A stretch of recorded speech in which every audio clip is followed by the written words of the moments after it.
in an envelope from the U.S. Department of Justice made out to Nina's Jewels. I was like, oh my gosh, what have we done? What have we done? We're in trouble. Hi, and thanks for joining. If you're new here, I'm Wendy, and this is Nina's Jewels. My husband and I buy things at garage sales, flea markets, thrift stores, just about anywhere we can find things to sell online and flip for a profit. If that's content you're interested in, you're in the right place. Today's video is going to be what sold for December 17th through 23rd. But before we get started, I want to talk about our channel goals for 2023.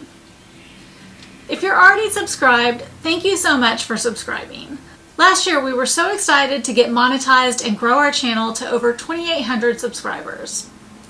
In 2023, we want to continue that growth. Most of the views of our channel are of people who are not already subscribed to our channel.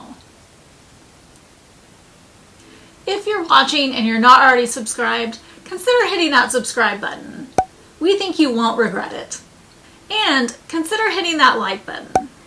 Other things you can do that will support our channel are share this video and comment. Engage with our channel as much as you can. That lets YouTube know that you like this channel and that it's something that other people might like. Thank you so much for your support, and let's get started on today's video. The first thing that sold was a Betty Crocker's cookbook. It was a 1950s version, the 9th printing. It did have some flaws. It was dirty in several places. Some of the pages were stuck together. But this was an older cookbook, and Betty Crocker's cookbooks tend to do well. This one sold for $17.98, even despite all of the flaws. We had gotten this, I think we got this at the Hoarder's estate sale, and we paid $4 for it, and we still got positive feedback on it. Next up was a toddler 2T. It was a really cute little fleece reindeer one-piece pajama set. We got this when we were doing retail arbitrage. It sold for our full asking price of $29.99. We had paid $2.86 for this on clearance. Next up was a 3rd generation Apple TV. We had gotten this at a garage sale for just $1, and it sold for $14.99. It did not have the remote with it, and so we were not able to effectively test it or set it back to factory settings without that remote. And so we weren't really 100% sure if it worked. And unfortunately, when the buyer got it, they were also having issues with it. They were not able to get it set back to factory settings, even though they had an Apple TV remote for this model. There was just something wrong with it. So they were very nice about it. And normally we would have the buyer send that item back, but Apple TVs just do not sell for very much. The only reason I had picked it up at this garage sale is because we were getting such good prices. I would not recommend picking up Apple TVs. They just do not have a very good resale value. I'm probably not going to pick them up again. They just do not resell for enough to worry with. And normally, like I said, we would have a buyer send something back, but it was not worth it in this case. So we just ended up refunding the buyer in this instance. Next up was an OEM GE dishwasher part that we had found in the Goodwill bins when we were doing our bins bingo trip. This we sold for $18 even on best offer, and we had paid $1.18 for that. We always pick up appliance parts if they're new in the package because generally somebody is looking for those and they usually sell. Next up was a vintage oval frame. This one was about 9 by 7. It did have a few chips and a little bit of damage on it, but like I mentioned in previous videos, vintage oval frames and round frames and even more modern ones will sell for pretty good money because it is very expensive to fabricate oval and round frames, so people will spend good money for them. And this one sold for $29 even on best offer. I had paid $1 for that at a garage sale. Next up was a Zara Man slim fit button down shirt. It was new with tags. We had gotten that at a thrift store a long time ago. We had paid $8.02 for that, and it sold on offer to buyer for $23.18. We got positive feedback on that. Next up was a really cute Melissa and Doug puppet. His name was King Carl Kasselhoff, and he sold for $21.24 on for our full asking price, but we were running a plush discount in December, so that applied. And we had paid $2 for him at a garage sale. I remember I was so sad at this garage sale because I loved this puppet so much, and the guy running the garage sale told me that they had several puppets earlier in the day, and a family had come and bought all of the puppets, and he actually pointed out that they had this king puppet, and the family for some reason was like, oh, we want all of them, but we don't want that king one. I was like, that's really weird. But I was so sad that I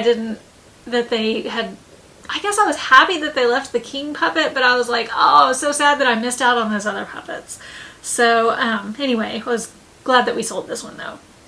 Next up was a set of 2 crystal faceted candlestick holders. We had found these in a storage unit that we had paid $30 for the entire storage unit. We had broken down our cost per item from that storage unit at just 23 cents. These sold on best offer for $12. If you've seen in a previous video, we had sold these once before and they were returned.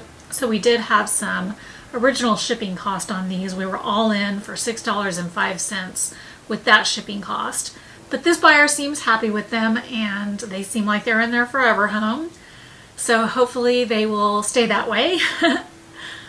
Next up was one of the $100,000 fantasy novelty bills that we found in the other business that we own. I don't know what the story is on these, why they were ever printed, but we found them and we listed them and we've sold a few of them. We have maybe about 5 more of these left. This one sold for $7.98. We had no cost associated with these and we got positive feedback on this one. Next up was a Canon PowerShot digital ELPH camera. I think this was the camera that was inside that leather camera case that was like the little belt loop camera case that we sold on one of our previous What Solds. It didn't have the battery pack, or we didn't have a way to charge the battery pack that was in it, so it was sold as is or untested. And I had said that we paid $1 for this at an estate sale, and it sold for $24.99. Next up was some of the health and beauty products that we got from the garage sale, where we got a large bulk purchase of a bunch of health and beauty products. This was called 3 Ships Hydrate and Exfoliate Lip Treatment. And this was brand new in the package. I paid $3 for it and it sold for $17.99. Next up was a really interesting looking pair of men's jeans that I picked up in the Goodwill bins a very, very long time ago. They took a really long time to sell. So when I got a decent enough offer on these, I very quickly accepted it. These were the brand M Society, and they were pink dyed acid wash distressed jeans. They had a lot going on.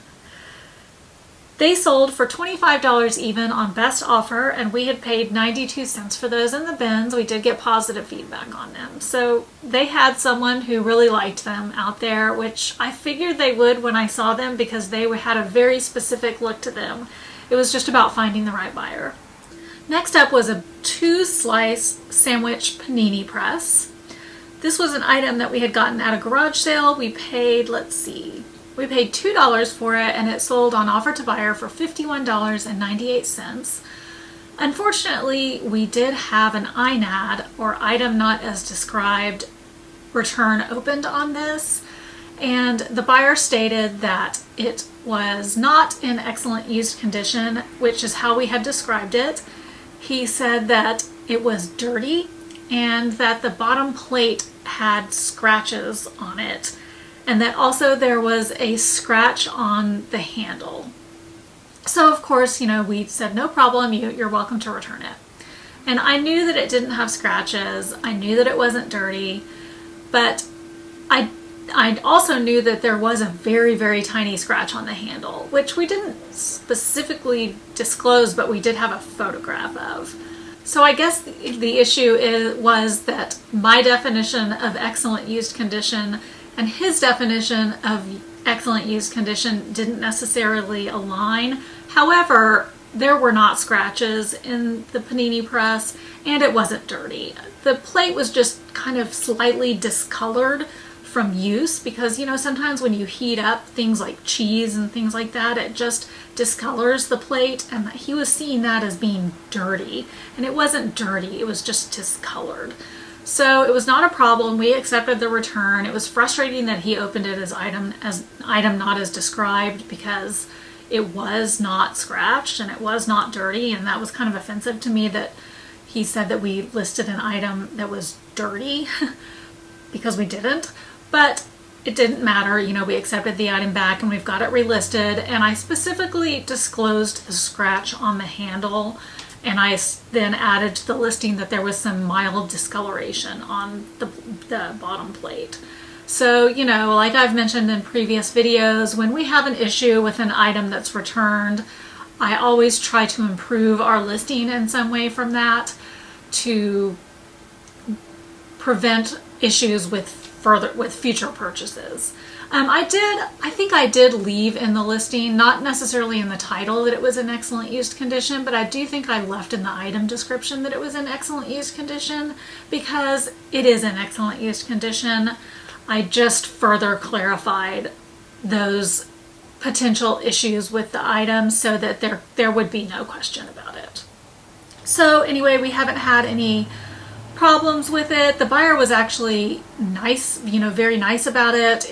It didn't seem like he really had any issues. I think we just had some communication issues. Like, he had a specific definition of what excellent used condition meant, and I had a specific definition of what excellent used condition meant, and to him it meant like that there was zero wear on the item, and in my opinion that is not exactly what that means.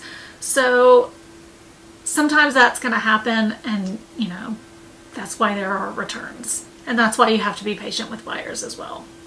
Next up was a vintage 1986 Play School My Buddy Kid Sister single replacement shoe. We got this in the strangest place, and it's also so funny because I think I was in 5th grade when the original My Buddy doll came out. Not the Kid Sister doll, but the original My Buddy doll came out. And when researching this, I did not know that the My Buddy doll had a Kid Sister. That must have been a few years later, and I just must have been out of the loop on it. You know, I must have been too old to have the Kid Sister or be aware of the Kid Sister doll, because I was like, what is this? I did not know that My Buddy had a Kid Sister. But anyway, when I was researching this, I got that darn My Buddy song stuck in my head, and actually now I'm singing it. It's stuck in my head. And I still have that song memorized. Even after all these years, I can sing that My Buddy song, the entire song, like every single word of that song. I don't know who wrote that My Buddy commercial, and if I can find it and play it in here, I will play it for you guys. But that was a good commercial because I remember that whole dang thing. That's crazy. My buddy, my buddy, my buddy, my buddy. Wherever I go, he goes. My buddy, my buddy, my buddy, my buddy, my buddy and me. Kid sister, kid sister, kid sister, kid sister. Wherever I go, you're gonna go. Kid sister, kid sister, kid sister, kid sister, kid sister and me. My Buddy and Kid Sister. Each sold separately from Play School. So anyway, I found this shoe in the most random place. It was in that Facebook Marketplace purchase of 18-inch doll items. So you never know where you're going to find a vintage item. But it was in there, and it was just a single shoe. And this is not the first time we have sold a single doll shoe.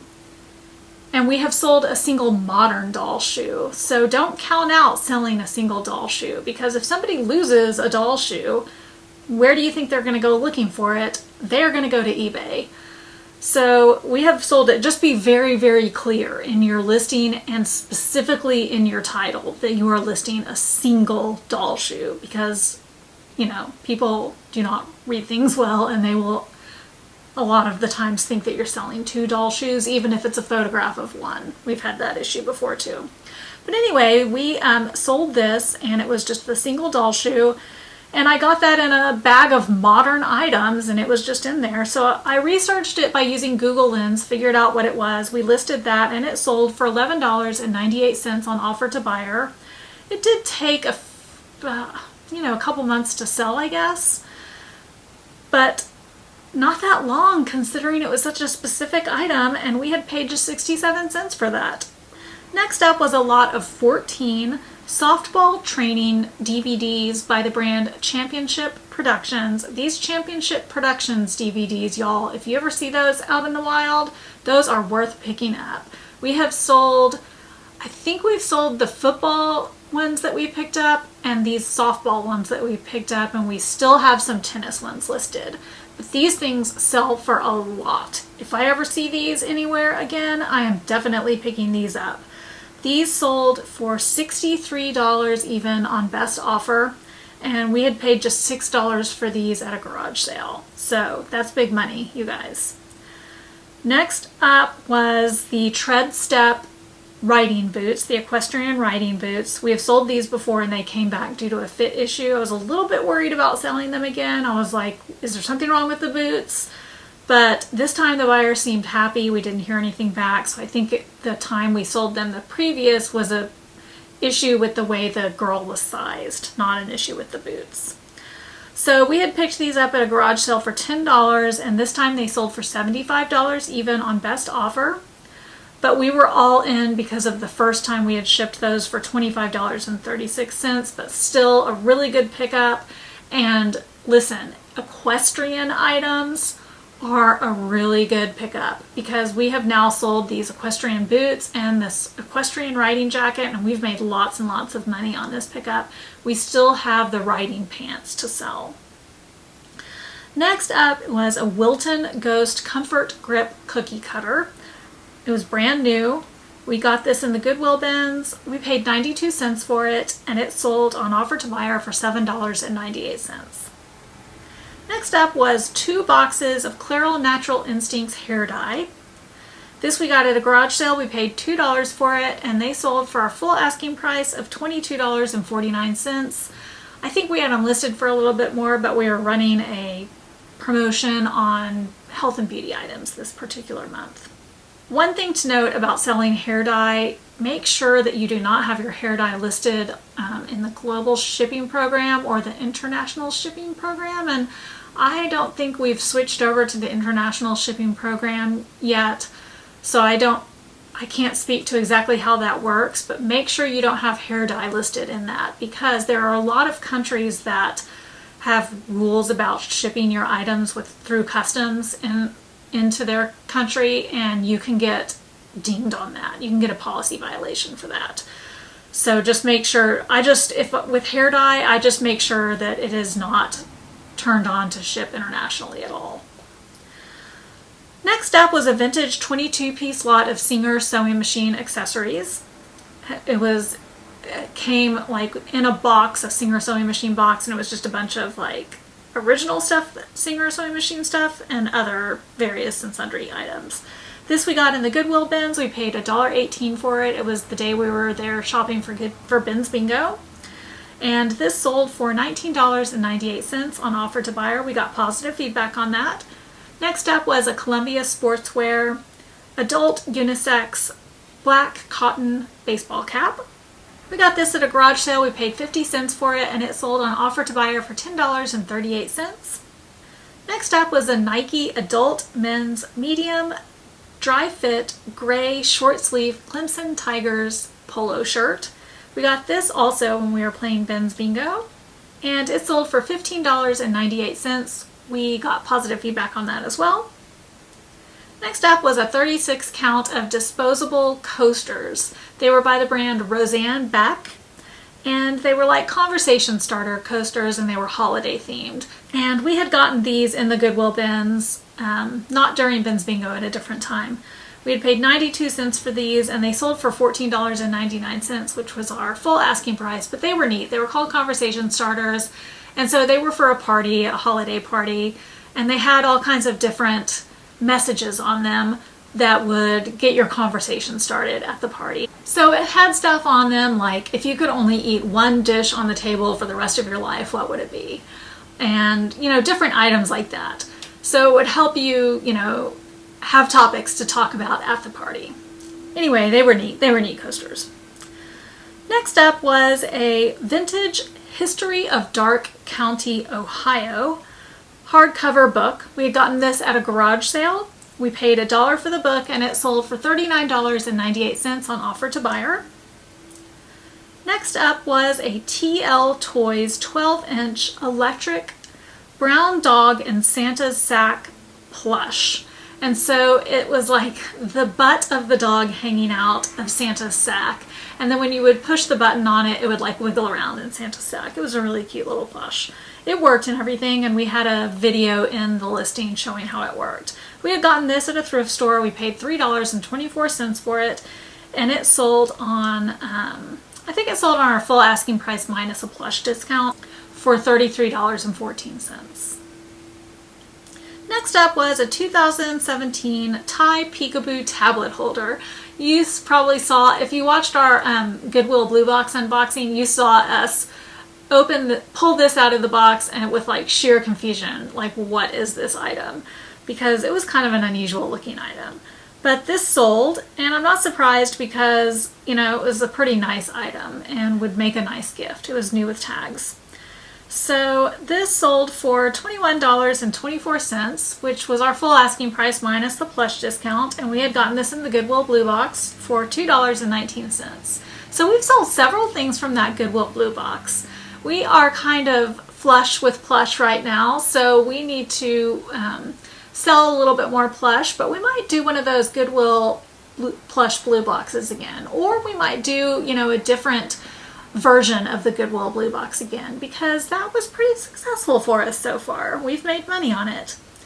Next up was a 2021 Sonic Wacky Pack Kids Meal toy. This one was a sealed package of Nerf goggles.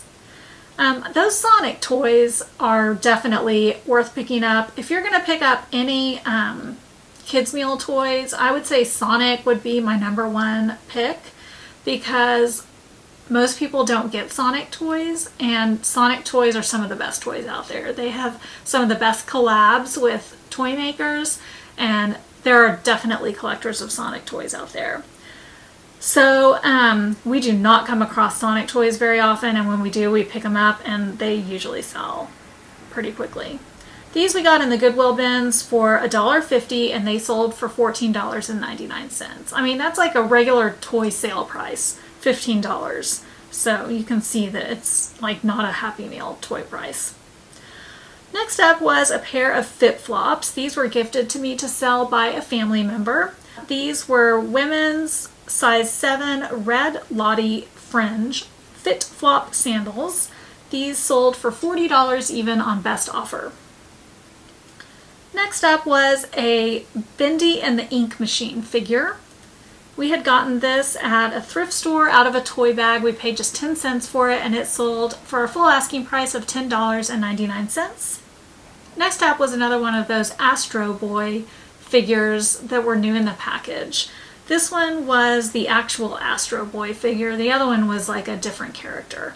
So this one didn't sell for quite as much because I think it was more common. This one sold for $27.98, which still was really good, and it also sold very quickly. This one we had paid also $1.50 for, and I would just pick these up definitely if I saw them again, whether they were in or out of the package. Next up was Friends, the complete 6th and 7th season. This we got in the Goodwill bins when we were playing Bins Bingo. We paid $1.18 for this, and they sold for $10.38. These were actually just the discs. A lot of the discs were loose in the bins, so they were kind of scratched, but we picked them up and found all of the missing discs and put them back in the cases, and we were able to test them when we got back home, and they all worked. So, we went ahead and listed them, and they still sold. We disclosed that they were scratched, but that we had tested all of them and they worked. Oh, next up I have an interesting story. Next up was a lot of 5 Cosmopolitan magazines from 2022. And these I had gotten on Nextdoor for free, so I had no cost associated with them, and they sold for our full asking price of $23.99. And we never heard anything back from the buyer, but just the other day we received the package back in the mail, and it was marked return to sender. It says return to sender refused, and that all incoming correspondence, envelopes, and paper must be white in color. Item will be rejected if it is anything other than white, contains glitter, stickers, return address labels, lipstick, fragrance, markers, crayons, stains, or an oily substance. Then it says on there, must label outside what is enclosed. So I was like, wow, weird. Because we never heard anything back from the buyer, that they hadn't gotten the item. Then I was going through the rest of the mail from that day, and I noticed that we had something in an envelope from the U.S. Department of Justice made out to Nina's Jewels. I was like, oh my gosh, what have we done? What have we done? We're in trouble. Like, what have we done to get in trouble? So I very quickly opened that envelope and looked, and we received this notification, and it says that that package that we sent was sent to a prison, and that it was refused because it was not properly marked, and that you have to do special paperwork to send a package to a prison, and that it has to be marked on the outside exactly what it is, and you have to do some kind of special paperwork. It has to be authorized by bureau policy is exactly what it says. So anyway, that is exactly what happened. I don't know if the prisoner actually ordered the item, or if a family member ordered the item and tried to send it to a prisoner, or exactly what happened, but we contacted eBay about this, and I said, we were not notified ahead of time by the purchaser that we needed to mark the package in a certain way. Had we been notified that we needed to mark the package in a certain way, of course we would have been happy to do that. But because we weren't notified that we needed to mark the package in a certain way, we are only willing to refund. And also, we offer free shipping. So we did not feel like it was fair that we would have to refund their purchase price in full. We were happy to refund them, but we wanted to only give them a partial refund minus the shipping, because we felt like they did not properly communicate with us about the shipping issue. So eBay stated to us that what we needed to do was to communicate with the buyer that because we were not properly notified about how to mark the package, we would be giving them a partial refund minus shipping, and send them a copy of the communication that we had received from the U.S. Department of Justice and a photograph of the outside of the envelope. So we did that, and to date we haven't heard back from the buyer. We did partially refund them. They could still open a case on us for the remaining amount of money that was not refunded, but that hasn't happened. That is a very, very interesting thing that happened. I mean, a definite first for me. In 14 years of selling on eBay, I've never had anything like this happen. Have you ever had anything like this happen? Let us know in the comments below. All right, moving on. So the next thing that sold was a 1994 starting lineup, and this was an NFL starting lineup of Steve Young. Normally we don't really list a lot of starting lineups, and it's not something that we actively pick up, but this one we got in a thrift store toy bag, so we went ahead and listed it. We had paid just 10 cents for this, and it sold for $7.98 on offer to buyer. Next up was a Steve & Barry's brand men's The Woolly Mammoth Gray Peacoat. And this we got at a garage sale for $2, and it sold on our full asking price for $45.99. Next up was a women's American Weekend brand vintage turtleneck embroidered sweater. This we got at a garage sale for $2 and it sold on offer to buyer for $26.38. We did get positive feedback on that. Next up was a 1982 Ideal Rub-a-Dub Doggy. We got this in the Goodwill bins and it's sold for $29.99 on our full asking price. We had paid just 67 cents for that. It took a really long time to sell. I was actually surprised how long it took to sell. Next up was a Nike Dry Fit Youth Hooded Athletic Shirt. This we got at a garage sale for $2. It sold for our full asking price of $18.99. Next up was a Dooney & Burke Vintage Wallet. This we got in an estate sale for $5 and it sold on best offer for $40 even. Next up was a Holy Bible Dictionary. We got this at a thrift store for 81 cents and it sold on offer to buyer for $15.98. Next up was a vintage GE alarm clock radio. We got this at the same garage sale where we got the Apple TV. This sold for $29.99, which was our full asking price, and we had paid just $1 for it. Next up was a National Geographic Traveler magazine. We got this on Nextdoor for free. It sold for our full asking price of $9.99. Next up was a vintage, hard to find VHS cassette. It was used, but it was hard to find, so it did have a good sell-through. This one was called Elroy's Toy.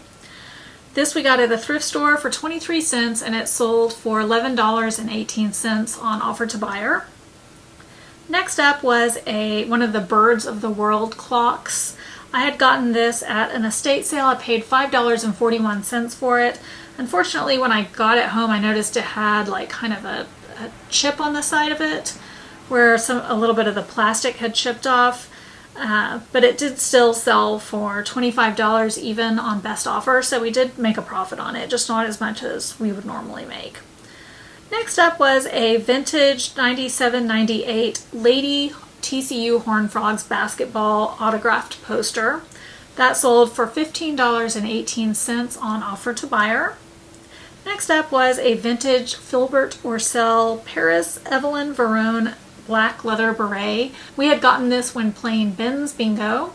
We paid $1.18 for it and it sold on offer to buyer for $31.98. We got positive feedback on that. Next up was a 2014 Starbucks coffee mug. We got this at a garage sale for $1 and it sold for our full asking price of $19.99.